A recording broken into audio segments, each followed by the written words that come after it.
Hello students, welcome back to Sociology classes BA Part 2. Today our topic is cyber crime. Okay? Cyber अपराध. So without wasting much time, we should start this video on this topic. Okay?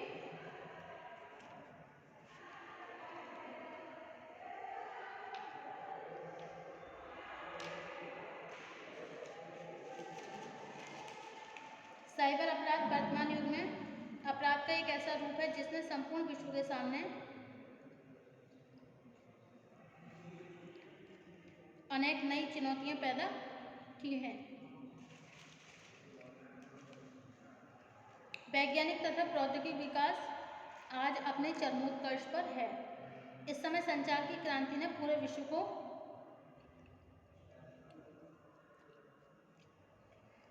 एक वैश्विक गांव global village के रूप में बदल दिया है। कंप्यूटर से संबंधित टेक्नोलॉजी के कारण हम कुछ क्षणों के अंदर ही दुनिया भर में कहीं भी संदेशों का आदान प्रदान कर सकते हैं।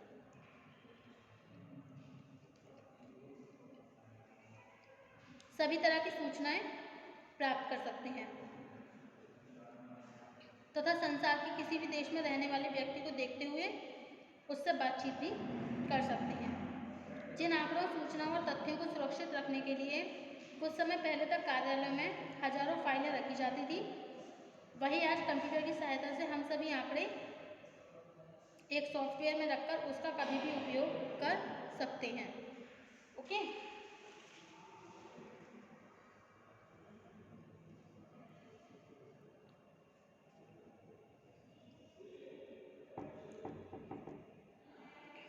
नेटवर्क के द्वारा एक दूसरे से हजारों किलोमीटर दूर स्थापित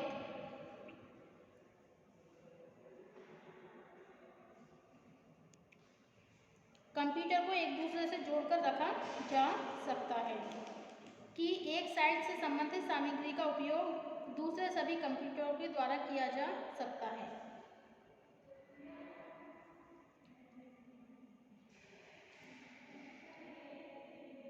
यह आधुनिकता की दिशा में होने वाली एक ऐसी उपलब्धि है जिसने प्रौद्योगिकी, औद्योगिकरण, वैज्ञानिक विकास, आंतरिक तथा बाह्य सुरक्षा एवं जीवन के सभी पक्षों को प्रभावित किया है।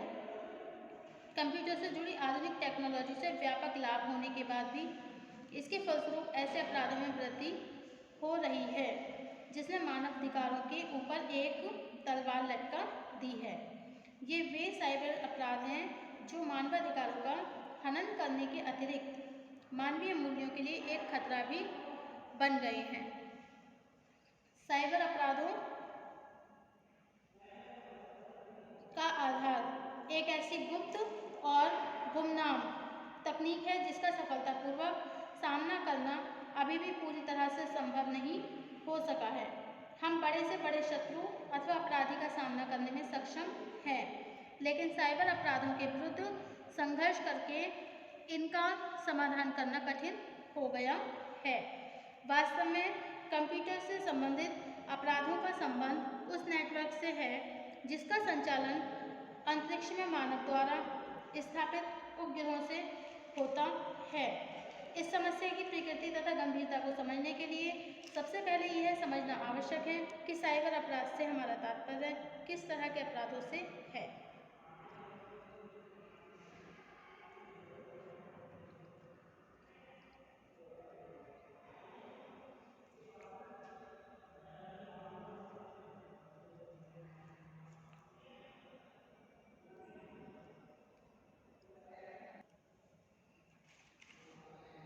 साइबर अपराध क्या है? What is cyber crime?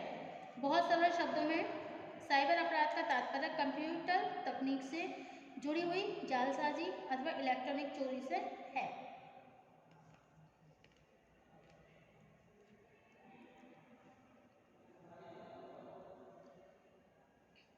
दूसरी तरह के अपराध जहां संगठित या असंगठित रूप से सामान्य व्यक्तियों द्वारा किए जाते हैं। वही साइबर अपराधों का संबंध उन व्यक्तियों से है जो कंप्यूटर तकनीक से विशेष रूप से प्रशिक्षित तथा योग्य होते हैं। इन लोगों में इतनी प्रतिभा होती है कि यदि उसका रचनात्मक उपयोग किया जाए तो संचार तकनीक को एक नई दिशा मिल सकती है। इसके विपरीत जब कंप्यूटर प्रौद्योगिकी में अति कुशल और मेधावी लोग अपनी दक्षता का उपयोग कंप्यूटर के माध्यम से गबन करके, गुप्त आंकड़ों की चोरी करके,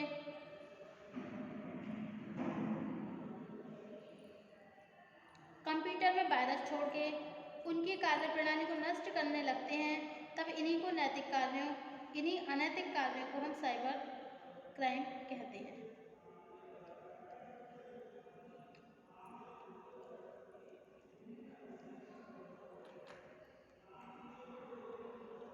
तो किन्हें कहते हैं साइबर क्राइम? जब कंप्यूटर प्रौद्योगिकी में अति कुशल और मेधावी लोग अपनी दक्षता का उपयोग कंप्यूटर के माध्यम से गबन करने, गुप्त आंकड़ों की चोरी करने, हजारों कंप्यूटर में वायरस छोड़ने, उनकी कार्यप्रणाली को नष्ट करने लगते हैं, तब इन्हीं अनैतिक कार्यों को हम साइबर अपराध कहते हैं। ओके, साइबर अपराध को अनेक विद्वानों ने विभिन्न शब्दों द्वारा परिभाषित किया है। यद्यपि सभी का उद्देश्य यह स्पष्ट करना है कि जब कंप्यूटर प्रौद्योगिकी के ज्ञान का दुरुपयोग कानून विरोधी और अनैतिक कार्यों के लिए किया जाता है, तब ऐसे व्यवहार को हम साइबर अपराध कहते हैं।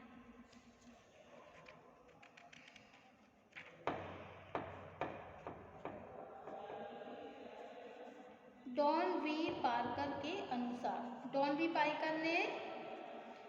पार्कर ने साइबर अपराध को परिभाषित करते हुए लिखा है कि कोई भी वह अवैधानिक कार्य जिसे पूरा करने के लिए कंप्यूटर प्रौद्योगिकी के परिचालन का विशेष ज्ञान आवश्यक होता है, तो उसे हम साइबर अपराध कहते हैं।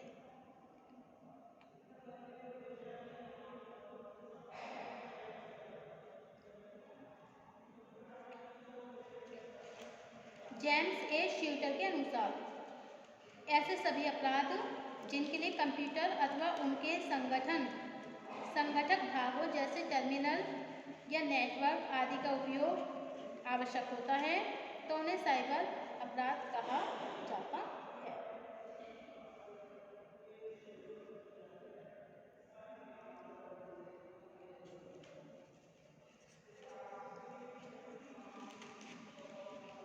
स्पष्ट है कि ये वे अपराध होते हैं जिन्हें कंप्यूटर प्रणाली के उच्च ज्ञान के बिना नहीं किया जा सकता।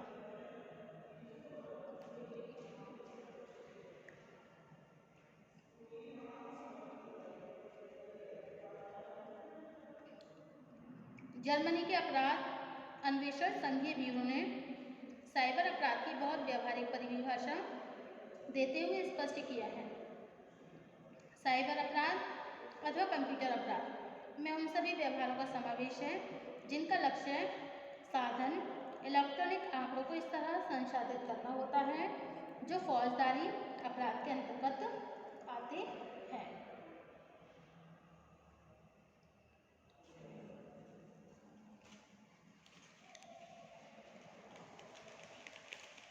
इस कथन से स्पष्ट होता है कि ऐसे अपराधों से संबंधित लोग किसी विशेष देश की दंड संहिता पैनल कोड के अनुसार दंडनीय होते हैं।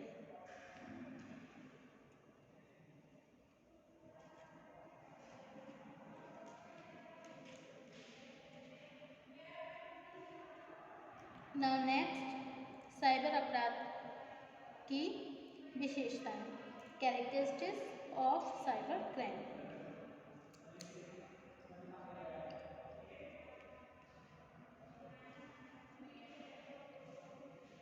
नंबर 1 है कंप्यूटर जालसाजी। सेकंड पॉइंट है प्रकृति अत्यधिक गुप्त और एकाकी। थर्ड पॉइंट है अपराधी प्रवृत्ति। फोर्थ पॉइंट है एक परिष्कृत शरारत एंड फिफ्थ है प्रायोजित। ओके, तो नंबर 1 पॉइंट है कि साइबर अपराध एक तरह की कंप्यूटर जालसाजी है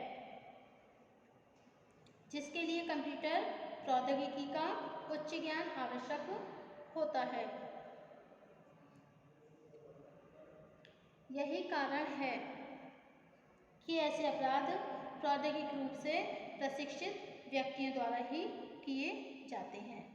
नंबर 2 है प्रकृति अत्यधिक गुप्त और एकाकी।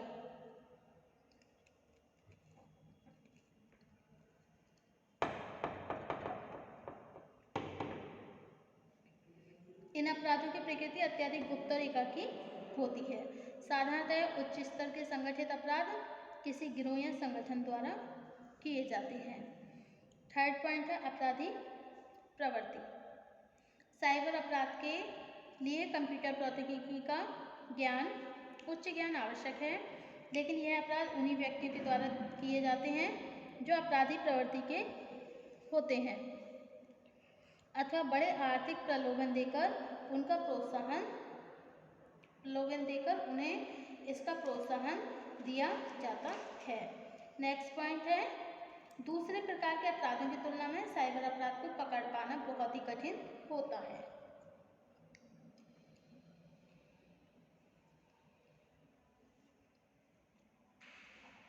इसका कारण एक और ऐसे अपराधों का संचालन किसी गुप्त स्थान से होता है तथा दूसरी ओर गुप्तचर एजेंसियों को कंप्यूटर प्रौद्योगिकी की आंशिक जानकारी होने के कारण भी वे अपराध करने वाले व्यक्ति तक नहीं पहुंच पाते हैं।